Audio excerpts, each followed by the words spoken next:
చూస్ country delight, live better. ఇప్పుడే country delight యాప్ని download చేసుకోండి.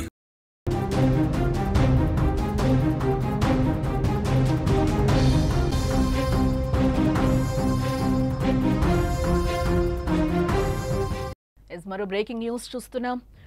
సిగాచి పరిశ్రమ ప్రమాద ఘటన దయనీయంగా మారిందని చెప్పుకోవాలి. మాంసపు ముద్దలుగా మారారు కార్మికులు. బాక్సుల్లో మృతదేహాలు, మాంసపు ముద్దలను తరలిస్తున్నారు. ఇంకా 10 మంది కార్మికుల ఆచూకీ కూడా దొరకని సిచ్యువేషన్ కనిపిస్తోంది. ఇంకా రెస్క్యూ ఆపరేషన్ ఇప్పటికి కూడా కొనసాగుతున్న సిచ్యువేషన్. సిగాచి పరిశ్రమ ఘటన ఇప్పుడు దయనీయంగా మారిందని చెప్పుకోవాలి. ప్రమాదంలో మృతి చెందిన కార్మికుల మాంసపు ముద్దలుగా మారగా వాటిని బాక్సుల్లో పెట్టి DNA టెస్టులకు పంపిస్తున్నారు అధికారులు. వాటిని చూసిన కుటుంబ సభ్యులు గుండె తరుక్కుపోతోంది. ఎంతో ప్రేమించిన తమ కుటుంబ సభ్యులు చివరి చూపుకు కూడా అవకాశం లేకుండా మాంసంగా బాక్సులో కనిపించడం తలడిల్లిపోతున్నారు. ఇప్పటికే కార్మికుల కుటుంబ సభ్యుల నుంచి బ్లడ్ శాంపిల్స్ సేకరించిన డాక్టర్స్ DNA టెస్టులు కూడా చేస్తున్నారు. ఆ రిపోర్ట్ల ఆధారంగా డెడ్ బాడీలను అప్పగిస్తున్నారు. ఇటు మరోవైపు చికిత్స పొందుతున్న క్షతగాత్రుల్లో పలువురి పరిస్థితి విషమంగా ఉన్నట్లుగా సమాచారం. నిన్న మరో 2 కూడా చనిపోయారు. దీంతో అధికారికంగా మృతుల సంఖ్య 40కి చేరినట్లుగా సమాచారం. కానీ ప్రమాదంలో చనిపోయిన వారు సుమారు 50 మంది వరకు ఉంటారని కూడా అంచనా వేస్తున్నారు. ఇప్పటి వరకు 18 మృతదేహాలను గుర్తించి బంధువులకు అప్పగించగా మరో 22 డెడ్ బాడీలను గుర్తించాల్సి ఉంది. ఇటు మరోవైపు ఇంకా 10 మంది ఏమయ్యారో కూడా తెలియని సిచ్యువేషన్ కనిపిస్తోంది. అక్కడ శిథిలాల కింద ఎవరూ లేరని అధికారులు పక్క చెప్తున్నారు. క్షతగాత్రులు లేరు. మరి వారు ఏమయ్యారన్నది ఇప్పుడు ప్రశ్నగా మారిందని చెప్పుకోవాలి. తమ వారి ఆచూకీ తెలియక వారి కుటుంబ సభ్యుల్లో కన్నీటి సంద్రం అవుతున్నారు. అధికారులు, పోలీసులు కాళ్ల వెళ్లపడి తమ వారు ఎక్కడున్నారో చెప్పాలంటూ కూడా వేడుకుంటున్న సిచ్యువేషన్. ఫ్యాక్టరీ వద్ద సహాయక చర్యలు ఇంకా కొనసాగుతూనే ఉన్నాయి. శిథిలాలను జాగ్రత్తగా తొలగిస్తూ మృతదేహాలను బయటకు తెచ్చేందుకు రెస్క్యూ బృందాలు ఇంకా శ్రమిస్తూనే ఉన్నాయి. ఇక ఇదే అంశానికి సంబంధించిన మరింత సమాచారం మా సీనియర్ జర్నలిస్ట్ విజయ్ అందించే ప్రయత్నం చేస్తారు. విజయ్, దయనీయంగా సిగాచి పరిశ్రమ ప్రమాద ఘటన మారిందని చెప్పుకోవాలి. ఇప్పటి వరకు కూడా ఇంకా వారి మృతదేహాలు కనిపించిన సిచ్యువేషన్ అయితే కనిపిస్తోంది. నిన్న కూడా మనం చూసాం, ఆ ఫ్యామిలీ, ఆ రిలేటివ్స్ అందరూ వచ్చి కూడా ఇంకా మా వారి మృతదేహాలు కనిపించలేదు అని కూడా కన్నీటి పర్యంతమైన సిచ్యువేషన్స్ ఇంకా మనకి కనిపిస్తూనే ఉంది. ఏంటి? జానకి, అహ్మదాబాద్లో జరిగినటువంటి ఫ్లైట్ క్రాష్ దాదాపుగా 270 మంది పైగా చనిపోయారు. అందులో ఇప్పటికీ కూడా 20 మంది మృతదేహాలు వాళ్ళ ఫ్యామిలీ మెంబర్స్కి ఇవ్వలేనటువంటి పరిస్థితి. సో అదేవిధంగా అలాంటి పరిస్థితి ఇప్పుడు మన హైదరాబాద్లో కూడా చోటు చేసుకుంది. హైదరాబాద్లోని పాషమైలారంలో ఉన్న సిగాచి కెమికల్ ఫ్యాక్టరీలో జరిగినటువంటి పేలుడు దాటికి దాదాపు ఇప్పటి వరకు కూడా 35 నుంచి 40 మంది వరకు చనిపోయినట్లుగా అధికారికంగా చెప్తున్నారు. అయితే అందులో 10 మందికి సంబంధించినటువంటి మృతదేహాలు ఇప్పటి వరకు కూడా లభ్యం కాలేదు. మధ్యప్రదేశ్, జార్ఖండ్, అలాగే ఉత్తరాంధ్రలో ఉన్నటువంటి శ్రీకాకుళం జిల్లా, ఒడిశా ఈ ప్రాంతాల నుంచి వలస కార్మికులు, ఉద్యోగస్తులందరూ కూడా ఇక్కడ హైదరాబాద్కు వచ్చి ఈ కెమికల్ ఫ్యాక్టరీలో వీళ్ళందరూ కూడా గత కొన్ని సంవత్సరాల నుంచి కూడా పనిచేస్తున్నారు.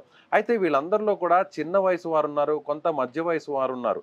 అయితే 9 మంది మృతదేహాలు దొరకకపోవడంతో శ్రీకాకుళం ఆ ఏరియాకి సంబంధించినటువంటి కుటుంబం వచ్చి అక్కడ అధికారులను వేడుకుంటున్నటువంటి తీరు చూస్తే, సార్ మా ఆయన కనిపించట్లేదు, మాకున్న 2 పిల్లలు ఉన్నారు, మా ఆయనకు కనీసం అంతిమ సంస్కారాలు నిర్వహించడానికి ఇప్పటి వరకు కూడా మా ఆయన బతికి ఉన్నాడా లేడా, ఒకవేళ చనిపోతే కనీసం ఒక మాంసపు పీస్ అయినా లేదంటే కనీసం ఒక ఎముక ముక్కైనా సరే ఇచ్చినా కూడా వాటికి తాము అంతిమ సంస్కారాలు చేసుకుంటాం అని కూడా వాళ్ళు ప్రాధాయపడుతున్నటువంటి తీరు చూస్తే అందరిని కూడా అక్కడ కలిచివేస్తుందనే చెప్పాలి. అయితే ఒక స్క్రీన్ మీద మనం ఇప్పుడు ఒక విజువల్ కూడా చూస్తున్నాం జానకి. ఆ స్క్రీన్ మీద మనకు కనిపిస్తున్నటువంటి ఒక బండి మీద కొన్ని ప్యాకెట్స్, అంటే ఆయిల్ ప్యాకెట్స్ని, వంట నూనెను వాడుకునేటువంటి ఆయిల్ ప్యాకెట్స్ని సేవ్ చేసే బాక్సులు, ఆ అట్టపెట్టెల్లో చనిపోయినటువంటి వారి మాంసపు ముద్దలను వారి కుటుంబ సభ్యులకు అందిస్తున్నారు. అంటే అక్కడ ఉన్నటువంటి భయానక, ఒక రకంగా హృదయ విదారకమైనటువంటి సిచ్యువేషన్, పరిస్థితి ఎలా ఉంది అని చెప్పడానికి ఇది ఒక మచ్చుగా ఉదాహరణగా చెప్పవచ్చు. ఎందుకంటే చెల్లా చెదరి అయిపోయాయి. ఎక్కడైనా కూడా చనిపోతే ఆ మృతదేహాలని తీసుకొచ్చి ఆ కుటుంబ సభ్యులకు హ్యాండ్ ఓవర్ చేస్తారు. కానీ ఈ పేలుడు దాటికి అక్కడ ఉన్నటువంటి భవనం కూలిపోయింది. ఆ భవనంలో క్వాలిటీ కంట్రోల్కి సంబంధించినటువంటి టీం అంతా కూడా ఒక మీటింగ్ పెట్టుకోంది. ఆ మీటింగ్ జరుగుతున్నటువంటి సమయంలో 25 మంది అక్కడే ఉన్నారు. సో నెల చివరికి వచ్చేసరికి అప్పటి వరకు జరిగినటువంటి ఆ మాసంలో జరిగినటువంటి పనితీరు కావచ్చు, ఆ ఫ్యాక్టరీకి సంబంధించినటువంటి అనేక అంశాల మీద వాళ్ళందరూ కూడా డీటెయిల్గా మాట్లాడుకుంటున్నారు ఆ సమావేశంలో. అలాంటి టైంలోనే ఒక్కసారిగా ఈ బ్లాస్ట్ జరగడం, ఈ పేలుడు జరగడంతో అక్కడ ఉన్నటువంటి బిల్డింగ్ పైకప్పు అంతా కూడా పూర్తిగా కూలిపోవడం జరిగింది. ఆ బిల్డింగ్ సంబంధించినటువంటి శిథిలాల కింద అనేక మంది చిక్కుకుపోయారు. వాళ్ళందరూ కూడా అక్కడికి నేరుగా మంటలు వ్యాపించడంతో ఆ మంటల్లో కాలి బూడిదైపోయారు. ఇప్పటికీ కూడా 9 మంది ఆచూకీ లభించలేదు. దాదాపుగా 4 రోజుల నుంచి కూడా అధికారులు జల్లెడ పడుతున్నారు. శిథిలాలన్నింటినీ కూడా, కూలిపోయినటువంటి ఆ భవనానికి సంబంధించినటువంటి శిథిలాలన్నింటినీ కూడా తీసుకొచ్చి బయట వేరే ప్రాంతంలో అక్కడ ఒక కుప్పగా పోశారు. సో ఎక్కడా కూడా మొత్తం శిథిలాలంతా కూడా తొలగిచ్చేశారు. ఎక్కడా కూడా మృతదేహానికి కానీ, మృతదేహాలకు సంబంధించినటువంటి ఆచూకీ ఎక్కడా కూడా ఇప్పటి వరకు కూడా లభించలేదు. సో అప్పటికీ కూడా ఫోరెన్సిక్ నిపుణులు, అదేవిధంగా అక్కడ ఉన్నటువంటి రెస్క్యూ టీమ్స్ అంతా కూడా ఏదైతే శిథిలాలు ఉన్నాయో, ఏదైతే ఆ శిథిలాలన్నింటినీ కూడా ఒక్కొక్క ముక్క తీసి బయటకు తీస్తుంటే నిన్న అనూహ్యంగా ఒక 2 మృతదేహాలకు సంబంధించినటువంటి ఆనవాళ్ళు కనిపించాయి. అందులో కూడా మాంసపు ముద్దలు మాత్రమే దొరికినటువంటి పరిస్థితి. కొన్ని చోట్లయితే చనిపోయినటువంటి మృతదేహానికి సంబంధించినటువంటి తలని ఒక కవర్లో పెట్టి, ఒక క్యారీ బ్యాగ్లో పెట్టి తీసుకొస్తున్నటువంటి ఫోటో కూడా ఇవాళ దినపత్రికల్లోనూ అలాగే సోషల్ మీడియాలో కూడా వైరల్ అయినటువంటి పరిస్థితి. అలాగే ఇప్పుడు మీరు స్క్రీన్ మీద మనం చూస్తున్నటువంటి అట్టపెట్టెల్లో ఆ కుటుంబాలకు, అప్పటి వరకు ఆ కుటుంబాలకి పెద్ద దిక్కుగా, ఆ కుటుంబానికి ఆధారంగా ఉంటే ఆ కుటుంబాన్ని పోషిస్తున్నటువంటి కార్మికులు కావచ్చు, అక్కడ ఉన్నటువంటి ఉద్యోగస్తులు ఒక్కసారిగా కేవలం కొన్ని సెకల వ్యవధిలోనే చనిపోవడం, అలాగే మాడి మసైపోవడం, కాలి బూడిదైపోవడం, అదేవిధంగా ఆ మృతదేహాల్లో కేవలం ఒక మాంసపు ముద్ద మాత్రమే దొరకడం, ఆ మాంసపు ముద్దలను తీసుకొచ్చి ఒక అట్టపెట్టెలో మామూలుగా వంట నూనె, ఆయిల్ ప్యాకెట్స్ని సేవ్ చేసేటువంటి అట్టపెట్టెల్లో తీసుకొచ్చి ఆ కుటుంబాలకు ఇద్దండి, మీ వారికి సంబంధించినటువంటి కుటుంబాలకు సంబంధించినటువంటి వారికి, మీ ఫ్యామిలీకి సంబంధించిన, మీ హస్బెండ్కి సంబంధించిన డెడ్ బాడీ ఇందులో ఉంది, లేదా డెడ్ బాడీ అనాలో, లేదంటే ఆ డెడ్ బాడీకి సంబంధించినటువంటి మాంసపు ముద్ద అనాలో, లేదంటే ఎముకలు అనాలో తెలియదు, కానీ ఆ కుటుంబాలకు ఆ అట్టపెట్టెలు ఇస్తుంటే చూసే వాళ్ళకే చాలా బాధగా ఉందంటే ఆ కుటుంబాలు బయటకు చెప్పుకోలేక లోపల కుమిలిపోతున్నటువంటి పరిస్థితి చాలా స్పష్టంగా కనిపిస్తుంది. ఇప్పటికీ కూడా 9 మంది ఆచూకీ లభించలేదు. సో అక్కడ ఉన్నటువంటి సంగారెడ్డి జిల్లాకు సంబంధించినటువంటి కలెక్టర్ ప్రావీణ్య చెప్పారు, 4 రోజుల నుంచి కూడా తాము వెతుకులాడుతున్నాం, గాలిస్తున్నాం, ఇప్పటికైతే శిథిలాలన్నింటినీ కూడా పూర్తిగా కూడా వేరే చోటకి తరలించాం, అయినా కూడా ఎక్కడా కూడా డెడ్ బాడీకి సంబంధించినటువంటి ఇన్ఫర్మేషన్ లభించలేదు. కాబట్టి మళ్ళీ కూడా ఆ శిథిలాల్ని ఒక్కొక్క పీస్ను కూడా సపరేట్ చేసి మళ్ళీ కూడా ఏమన్నా ఈ బాడీకి సంబంధించినటువంటి పీసెస్ ఏమైనా దొరుకుతాయని కూడా వెయిట్ చేస్తున్నామంటూ కూడా చెప్తున్నారు. అయితే మరొక 35 మంది ఇప్పటికే హాస్పిటల్లో ట్రీట్మెంట్ పొందుతున్నారు. హాస్పిటల్లో ట్రీట్మెంట్ తీసుకుంటున్నటువంటి గాథ కూడా, వారి దీనగాథలు కూడా వేరేలా ఉన్నాయి. ఏంటంటే బీహార్కి సంబంధించినటువంటి ఒక ఫ్యామిలీ నేరుగా వాళ్ళ అల్లుడు ఇక్కడ గాయపడడంతో తీవ్రంగా గాయపడి హాస్పిటల్లో చికిత్స పొందుతూ ప్రాణాపాయ స్థితిలో ఉన్నటువంటి ఆ వ్యక్తిని చూడడానికి వాళ్ళ మామ అక్కడికి రావడం జరిగింది. వచ్చినటువంటి మామకి కేవలం ఒక రోజు కొన్ని గంటల వ్యవధిలో ఆయన వచ్చి అప్పటికే తమ అల్లుడు ఎలా ఉన్నాడని అక్కడ హాస్పిటల్లో చూసి బయటకు వచ్చాడు. నేరుగా అతని చేతిలో ₹1,00,000 బిల్లు పెట్టారు.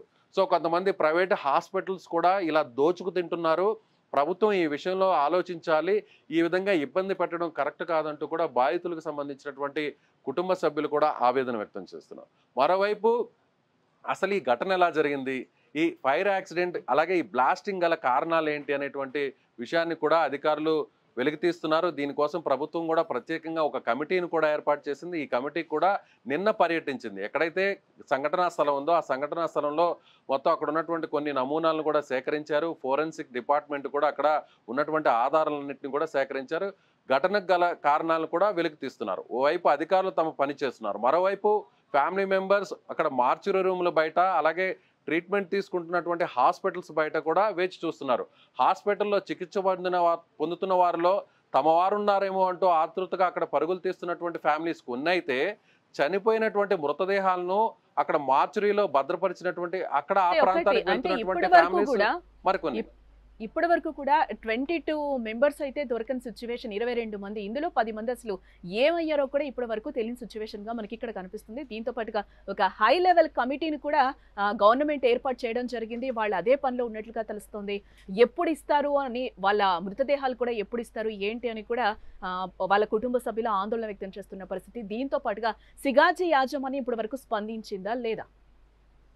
సిగాచి యాజమాన్యం అయితే స్పందించింది. చనిపోయిన వారి కుటుంబాలకు ₹1 కోటి ఆర్థిక సాయం అంటే నష్టపరిహారం కూడా అందిస్తామని చెప్పారు. అలాగే ఇమీడియట్గా ఎవరైతే గాయపడ్డారో ట్రీట్మెంట్ తీసుకుంటున్నటువంటి వారందరూ కూడా చిన్న గాయాలైనా సరే పెద్ద గాయాలైనా సరే వాళ్ళకి ఇమీడియట్గా అయితే కొంత ఆర్థిక సాయం చేయడానికి, అలాగే తీవ్రంగా గాయపడినటువంటి వారి కుటుంబాలకు 10 లక్షలు కూడా ఇస్తామనేటువంటి హామీ కూడా ఇచ్చింది. సో చనిపోయిన కుటుంబాలకు ఆర్థిక సాయం కానీ నష్టపరిహారం ఎక్స్గ్రేషియా ఇచ్చినా కూడా ఆ చిన్న చిన్న వయసు వాళ్ళు 25 సంవత్సరాలు 27 సంవత్సరాలు అప్పుడే మ్యారేజ్ అయ్యి చిన్న చిన్న పిల్లలు పుట్టినటువంటి వారు చనిపోవడం, ఆ కుటుంబానికి పెద్ద దిక్కుగా ఉన్నటువంటి వారు చనిపోవడం, ఆ కుటుంబాలు చనిపోయిన వారి గురించి ఆలోచించడం ఒక ఎత్తు అయితే, చనిపోయినటువంటి వారి మృతదేహాలను అప్పగించండి అంటూ ప్రాధేయపడుతున్నటువంటి తీరు మరో రకంగా బాధ పెడుతుంది. మరికొంతమంది అయితే మృతదేహాలు పూర్తిగా ఇవ్వాల్సినటువంటి అవసరం కూడా తమకు లేదు.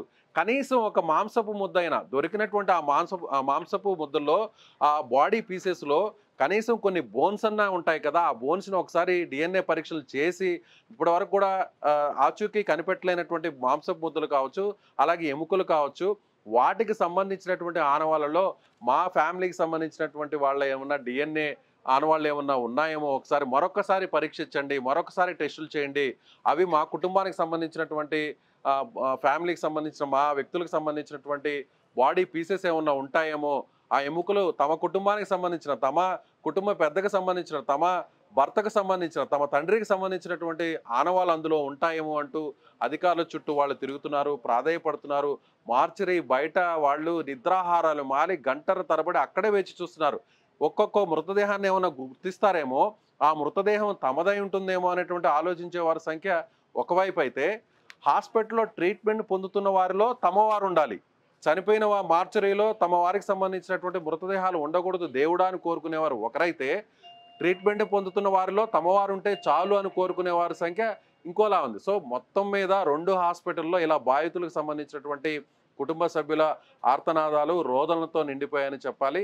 అక్కడ జరిగినటువంటి ఈ ఇన్సిడెంట్ ఎంత ట్రాజడీకి మారిందో, ఎంత బాధ పెడుతుందో అనే దానికి ఒక చక్కని ఎగ్జాంపుల్గా మనకు స్క్రీన్ మీద కనిపిస్తున్నటువంటి ఆ విజువలే ఒక సాక్ష్యంగా మనం చెప్పవచ్చు. మాంసపు ముద్దల్ని అట్టపెట్టెల్లో పెట్టి, చిన్న చిన్న అట్టపెట్టెల్లో పెట్టి, ఆ అట్టపెట్టెల్ని ఇచ్చి ఇది మీ భర్తకు సంబంధించినటువంటి డెడ్ బాడీ, ఇది మీ తండ్రికి సంబంధించినటువంటి డెడ్ బాడీ అంటూ ఆ మాంసపు ముద్దలను అందించడం అనేది మాత్రం నిజంగా చాలా బాధాకరమైనటువంటి విషయంగా చెప్పవచ్చు. జానకి రైట్ విజయ్. ఎస్, మనం ఇక్కడ చూడొచ్చు సిగాచి పరిశ్రమ ఘటన ఎంత దయనీయంగా మారిందో. ప్రమాదంలో మృతి చెందిన కార్మికుల మాంసపు ముద్దలుగా మారగా వాటిని బాక్సుల్లో పెట్టి DNA టెస్టులకు పంపిస్తున్నారు. ఆ విజువల్స్ అన్ని కూడా మనం సుమన్ టీవీ స్క్రీన్ మీద కూడా చూస్తున్నాం. ఏ విధంగా బాక్సుల్లో తరలిస్తున్నారో కూడా మనకి కనిపిస్తున్నాయి. వాటిని చూసి కుటుంబ సభ్యులు గుండె తరుక్కుపోతుంది. ఎంతో ప్రేమించిన తమ కుటుంబ సభ్యులు చివరి చూపుకు కూడా అవకాశం లేకుండా పోతుంది. మాంసంగా బాక్సుల్లో కనిపించడం తల్లడిల్లిపోతున్నారు. ఇప్పటికే కార్మికుల కుటుంబ సభ్యుల నుంచి బ్లడ్ శాంపుల్స్ సేకరించిన డాక్టర్లు DNA టెస్టులు కూడా చేస్తున్నారు. ఆ రిపోర్ట్ల ఆధారంగా డెడ్ బాడీలను అప్పగిస్తారు. మరోవైపు చికిత్స పొందుతున్న క్షతగాత్రుల్లో పలువురి పరిస్థితి విషమంగా ఉన్నట్లుగా సమాచారం. నిన్న మరో 2 కూడా చనిపోయారు. దీంతో అధికారికంగా మృతుల సంఖ్య 40కి చేరినట్లయింది. కానీ ఈ ప్రమాదంలో చనిపోయిన వారు సుమారు 50 మంది వరకు ఉంటారని అంచనా వేస్తున్నారు. ఇప్పటి వరకు 18 మృతదేహాలను గుర్తించిన బంధువులకు అప్పగించగా మరో 22 డెడ్ బాడీలను గుర్తించాల్సిందే. ఇటు మరోవైపు ఇంకా 10 మంది ఏమయ్యారో కూడా తెలియటం లేదు. శిథిలాల కింద ఎవరూ లేరని కూడా అధికారులు చెప్తున్నారు. క్షతగాత్రుల్లో కూడా లేరు. మరి వారు ఏమయ్యారన్నది ఇప్పుడు ప్రశ్నగా మారింది. తమ వారి ఆచూకీ తెలియక వారి కుటుంబ సభ్యులు కన్నీటి సంద్రమవుతున్నారు. అధికారులు పోలీసులు కాళ్ల వెళ్లపడి తమ వారు ఎక్కడున్నారో చెప్పాలంటూ కూడా వేడుకుంటున్న సిచ్యువేషన్. ఫ్యాక్టరీ వద్ద సహాయక చర్యలైతే కొనసాగుతున్నాయి. ఇంకా శిథిలాలను జాగ్రత్తగా తొలగిస్తూ మృతదేహాలను బయటకు తెచ్చేందుకు రెస్క్యూ బృందాలు, హై లెవెల్ కమిటీ అక్కడ శ్రమిస్తున్నాయి.